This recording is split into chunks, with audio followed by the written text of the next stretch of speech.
the French Revolution starts, and lovers run away.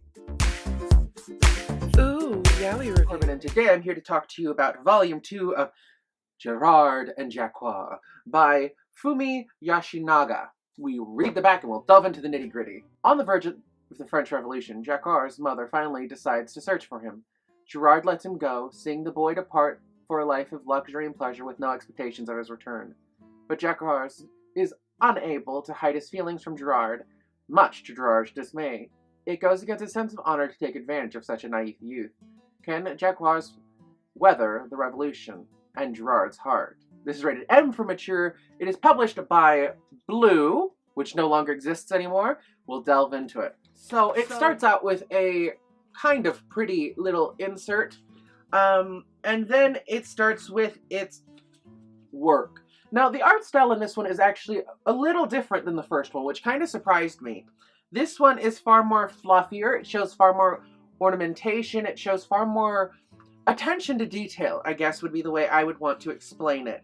It is beautifully depicted. It has a lot of very lovely scenes, and it is, to be quite frank, very unedited, which is a pleasure to finally have an yaoi that's not American unedited.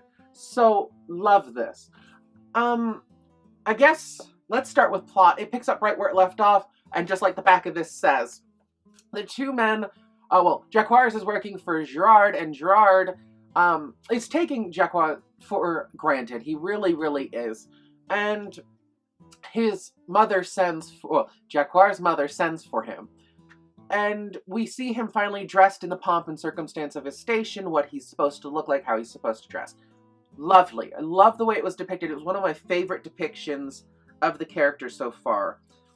He's right there. We get quite a few flashbacks in this one, and quite a bit of exposition and surplus dialogue, and just a whole bunch of things to try to justify and explain what's going on. Historically, I do have a pretty nice drive-by shooting knowledge of the French Revolution. It's not the best, but it's very passable in a lot of circumstances. So a lot of the exposition, a lot of the dialogue was very unnecessary for me, and explaining how things worked. I did find it funny how they delivered it, though, in this. So with this one, it's a little lengthy, but it's well worth reading. Plot moved on very steadily. It did feel like it dragged on in some of the flashbacks, but that's just life from time to time. It didn't hurt it. It kind of hurt. I mean, it didn't help it, but it didn't hurt it too badly. Which, I mean, give and take with this one in a lot of ways. It's a very give and take. I thoroughly liked it. I did enjoy it. I would read it again. I would read this series quite a few times, but that's because I like period. It was the same thing with Stolen, I think was the name of it, or Heart Stolen, or something like that. But very good. I just love period dramas. So yeah, if you guys have read this before, let me know down in the comment section below. Give me a like, a favorite, subscribe, and share this with a friend who likes yaoi, and I'll talk to you guys later. Bye. Do you like what you see?